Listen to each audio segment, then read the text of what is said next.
Hi everybody, YouTube. It's me, Randy.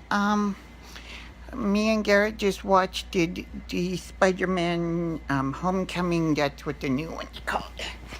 And um, I watched it some of my favorite YouTube's videos, and everybody seems to really like this movie. So that's good, I guess, because I like Spider-Man. I think second or third best.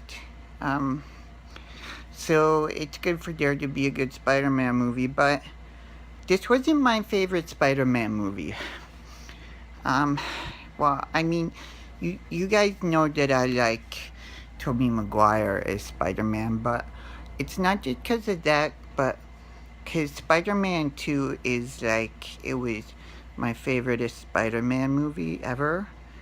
And Spider-Man, the first one, um, it was good too, and it had like cool camera swinging stuff. But this new one wasn't that cool as that one did for the swinging and stuff.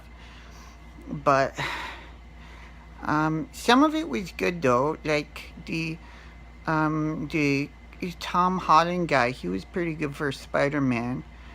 And for Peter Parker too, I guess. Um, and Michael Keaton, he was really good too as the villain, Vulture.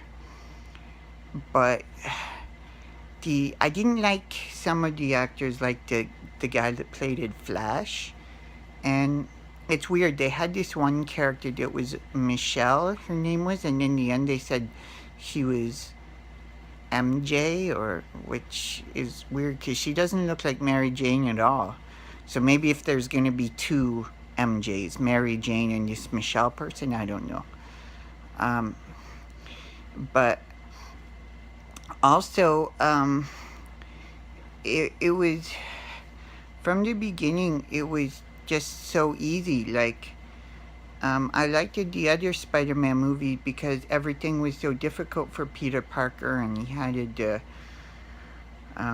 but in this one, it was like, it is not everything came too easy to Peter Parker. It was all so convenient, everything.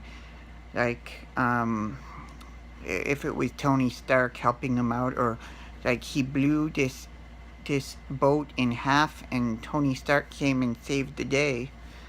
And then the girl he saves is the girl he happens to like.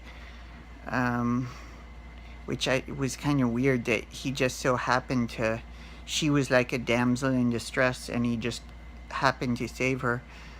And then everything about it was just like, it was like, oh, that's a lucky coincidence for Peter. So I didn't like that, but it was kind of funny at times too. Like the very last line of the movie, I'm not gonna spoil what happens, but it's that Aunt May catches him turning into Spider-Man, and she starts to say a bad word, but so that's what happens, and it was funny. But the end credits were dumb too, and there was a post-credit scene, but it was kind of dumb. It was just with the Scorpion guy meeting with the Vulture guy, saying, and I don't know what it was supposed to be all about, but it just confused me. It didn't make me go, oh cool, I can't wait to see what happens next. It just made me go, okay, why did I sit around waiting for this when I have to go pee right now, because this movie's like 100 years long. Even the final fight was kind of crappy and boring. And I think my least favorite part of the whole movie was when Spider-Man was trying to chase after the Vulture, and instead of swinging on his webs, he friggin' stole Flash's car. He stole somebody's car, the superhero. And then he destroyed the car. Why couldn't we see him swinging? That way he didn't have to be a car thief. And now he has to go to jail for stealing a car. And then stupid Vulture, just when he was fighting him at the end, he's like, oh, I could destroy you now, but oh, instead I'll just leave you and go fly away because I don't know, it's like those, what are they called, James Bond movies, where he just, the bad guys leave the hero and turn his back on him all the time so they can escape. Like, he does that twice to Peter, once in the very, very last fight, and once right before that when he drops a building on him. So stupid. But it was an okay movie. But it's still the number 3 for Spider-Man movies. It was better than the Amazing Spider-Man movies and Spider-Man 3, but other than that,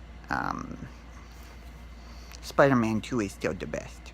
And anyone who says otherwise is a penis brain that should go stop making movie reviews because they don't know anything. Okay, bye now.